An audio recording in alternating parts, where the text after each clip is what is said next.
বুঝের মধ্যে গন্ডগোল হইল না দেখার মাঝে গন্ডগোল হইল, আল্লাহই বালা জানে। আমি আজকাল দেখি অনেক আলেম এমন আছে, লম্বা জুব্বা গায়ে দিয়া, সুন্নতি দাড়ি মুখ লইয়া, মাথায় সুন্নতি ফাগরি বান্ধিয়া, বাজার ও খারইয়া দেদারসে ফটো তুলে, দেদারসে ফটো তুলে। এটা তো সরিষার ভিতরের বুথ। মানুষের বুথ ধরলে সরিষা দিয়া যারে, সরিষারে বুথে ধরলে যার বকি দিয়া। সাধারণ মানুষে গুনাহ করলে আলিমের দায়িত্ব গুনাহটা কি ফিরাও। আলিম হারাম কাজে লিপ্ত হইলে তারে ফিরাই বকে।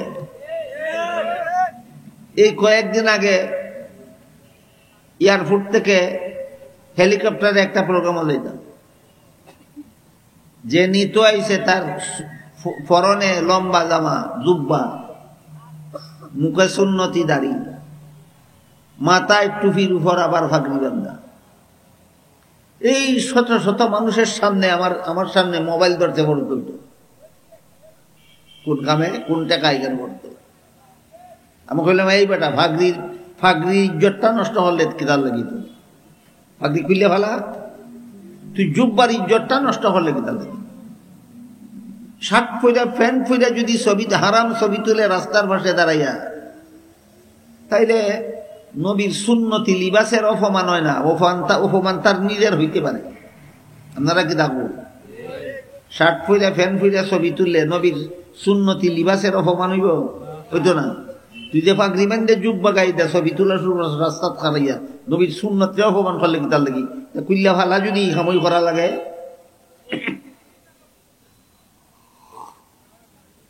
এই কারণে আমরা কোন আলিমের সঙ্গ লাভ করলে জানার সাথে মানা হবে এটা ভালো করে চেনা দরকার। বর্তমান প্রেক্ষাপট হইল জানা আছে মানা নাই, আর সমাধান হইল আছে মানাও আছে, তার সঙ্গ লাভ করো, তার নির্দেশ মতো জীবনযাপন করো। আজকাল যে সমস্ত গুনারে মানুষে গুনাই মনে করে না, আগে আসিল জনসাধারণের মধ্যে এগুলি এরা এই সমস্ত গুনারে গুনাই মনে করে। আস্তে আস্তে এক শ্রেণীর আলিমের মধ্যে ওইটা হচ্ছে গিয়ে এরাও এই আলিমরা ওখানে গুনারে গুনা মনে করে না। এর মধ্যে একটা হইল ছবি তোলার গুনাহ। হাদিস শরীফে রাসূল করিম সাল্লাল্লাহু আলাইহি ওয়াসাল্লাম বলেন, এই ঠেকা বশত সারা যারা ছবি তুলে হাসরের মাঠে সবচেয়ে বেশি কঠিন শাস্তি হবে তাদের। ঠেকা বশত সারা যারা ছবি তুলে, ছবি তুলনেওয়ালাদের কঠিন শাস্তি, সবচেয়ে বেশি কঠিন শাস্তি হবে হাসরের মাঠে। কঠিন শাস্তির বিবরণ রাসূল হাদিসে দিয়েছেন। রাসূল বলেন, যে ছবি তুলছে তারে যেভাবে আল্লাহ হাসরের মাঠে জিন্দা কইরা দাঁড় করাইবেন, যেই ছবিগুলি তুলছিল সেই ছবিগুলি আল্লাহ আবার উদ্ধার করে হাসরের মাঠে উপস্থিত করিয়া এই ছবি যে তুলছিল তারে জিজ্ঞাসা করবেন, ছবিগুলি কে তুলছে? সে বলবে আমি তুলছি। আল্লাহ বলবেন, এটার তো মুখ আছে দেখা যায়, কথা বলে না কেন? সে বলবে, জান নাই প্রাণ নাই, এই জন্য কথা বলতে পারে। আল্লাহ জিজ্ঞাসা করবেন, এটার তো চক্ষু আছে দেখা যায়, কিন্তু সে দেখে না কেন? সে বলবে, চক্ষু থাকলেই দেখা যায় না, প্রাণ না থাকলে দেখা যায় না, প্রাণ নাই এই জন্য দেখে না। আল্লাহ জিজ্ঞাসা করবেন, এটার দিকে আঁত আছে, ধরে না কেন? বলবে, প্রাণ নাই এই কারণে ধরতে পারে না। আল্লাহ বলবেন, ছবিটার পা আছে দেখা যায়, হাঁটে না কেন? সে বলবে, প্রাণ নাই এই জন্য হাঁটতে পারে না। তখন আল্লাহ বলবেন, এমন কাজ করলে কেন? আমি হারাম ঘোষণা করেছিলাম নবীর মাধ্যমে, জানছিলে না? এখন তুই প্রাণ দিয়া আটাইবে, দেখাইবে, শোনাইবে, কথা বলাইবে, না পারলে জাহান্নামে যাবে। এই জন্য রাসূল বলেন, যারা ছবি তুলে কঠিন হাসরের মাঠে সবচেয়ে বেশি কঠিন শাস্তি হবে তাদের। আমি নিজে যদি হারাম ছবি পথে ঘাটে হাটে মাঠে তোলা শুরু করি, আপনারা হারাম ছবি ছাড়ার কথা কইব কে? আমি তো সরিষার ভিতরের ভূত। আমি নিজে যদি হারাম ছবি নিয়ে ব্যস্ত থাকি, আপনাদেরকে হারাম ছবি নিয়ে ব্যস্ত থাকি, আপনাদেরকে হারাম ছবি ছাড়ো এই কথা আর বলবে কে? আমি তো নিজেই তো সরিষার ভিতরের ভূত। আপনারা পরীক্ষা করতে চাইলে এই মুহূর্তে আমার মোবাইলটা আমার পকেট থেকে নিয়ে যেতে পারে।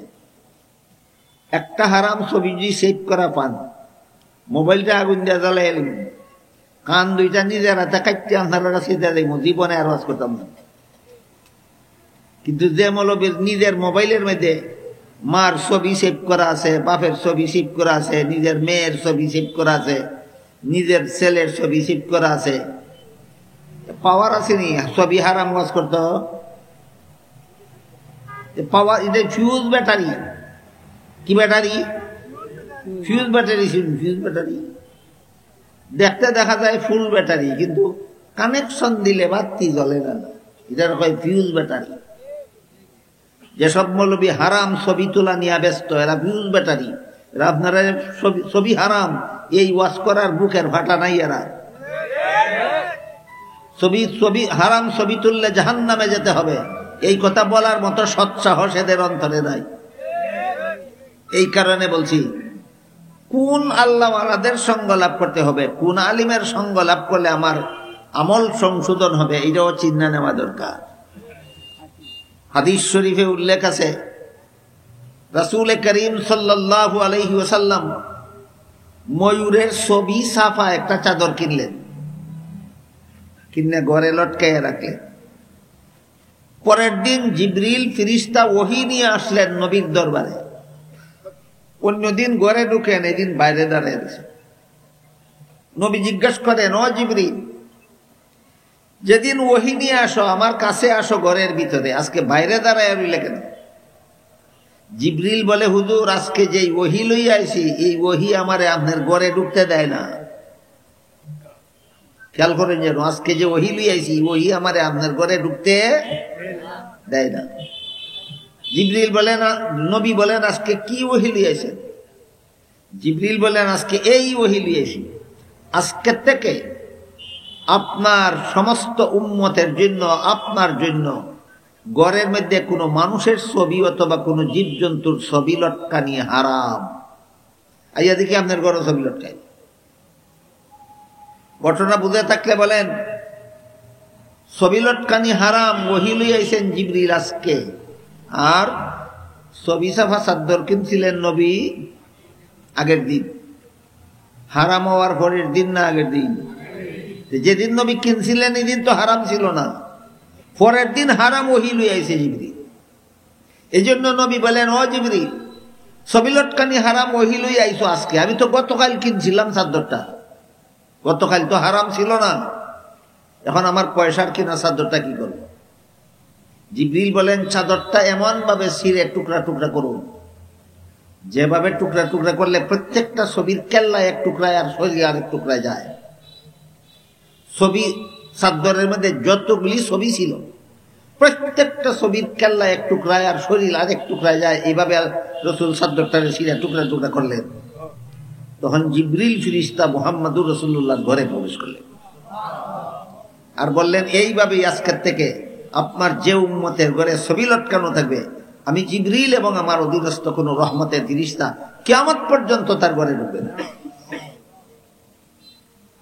এই হারাম ছবি নিয়ে যদি মৌলবীরা ব্যস্ত থাকে, এই হারাম ছবি যদি মৌলবীর পকেটে লিয়া ঘুরায়, এই হারাম ছবি যদি মৌলবীর মোবাইলও সেভ করা থাকে, ইলা হক্কানি আলেম না বাতিল? বাতিল। তার সংস্রবে গেলে আপনাদের জানা অনুপাতে মানা হবে না, জানা অনুপাতে মানা হবে না। এই একটা গুনারে আজকাল মানুষে তো গুনাহ মনে করেই না, একদল মৌলবীরাও গুনাহ মনে করে না।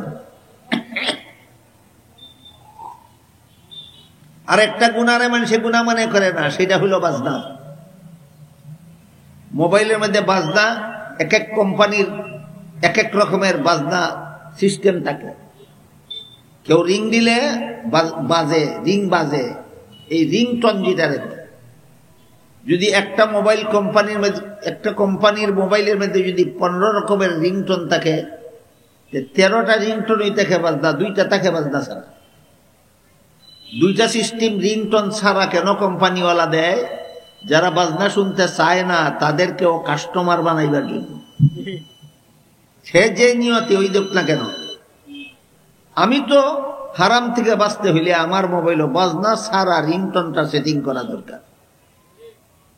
আমি যদি এটার যাচাই বাছাই না করি, আমার মোবাইলে যদি বাজনা রিংটোন সেটিং করি, যতবার কল করব ততবার বাজনা বাজব, ততবার বাজনা বাজানির হারাম গুনাহ আমার আমলে হবে। আমি সাধারণ মানুষের বাজনা হারাম ইউজ করার পাওয়ার থাকবো নি আমার অন্তর, আমার বুকে সৎ সাহস থাকবো নি বাজনা রিংটোন বাজনা বাজানি হারাম এই কথা বলার সৎ সাহস থাকবে না। আজকাল অনেক আলেমরা দেখছি মোবাইলের মধ্যে বাজনা রিংটোন সেটিং করে রাখে, এটা হারাম। আপনারা কি মনে করেন আলিমরা হারাম করলে এটা আর হারাম থাকে না? আলিমে সুদ খাইলে এটা গুনাহ হয় না? আলিমে ঘুষ খাইলে আর গুনাহ হইতো না? ডাবল গুনাহ হইতো। সাধারণ মানুষে সুদ খাইলে যে গুনাহ, আলিমা খাইলে ডাবল গুনাহ। সাধারণ মানুষে বাজনা বাজাইলে যে গুনাহ, আলিমে বাজনা বাজাইলে ডাবল গুনাহ। সাধারণ মানুষে গান শুনলে যে গুনাহ, আলিমে গান শুনলে তার ডাবল গুনাহ। এই হলো বাজনার একটা জিনিস। এটা আজকাল সাধারণ ব্যাপকভাবে মানুষে এই গুনাহটারে গুনাই মনে করে। আর একটা গানের আরেক নাম সঙ্গীত। গানের আরেক নাম সঙ্গীত। এটারে একদল মৌলবীরা এমন ভাবে একটা চক্রান্ত করে লিখে, কয় ইসলামী সঙ্গীত।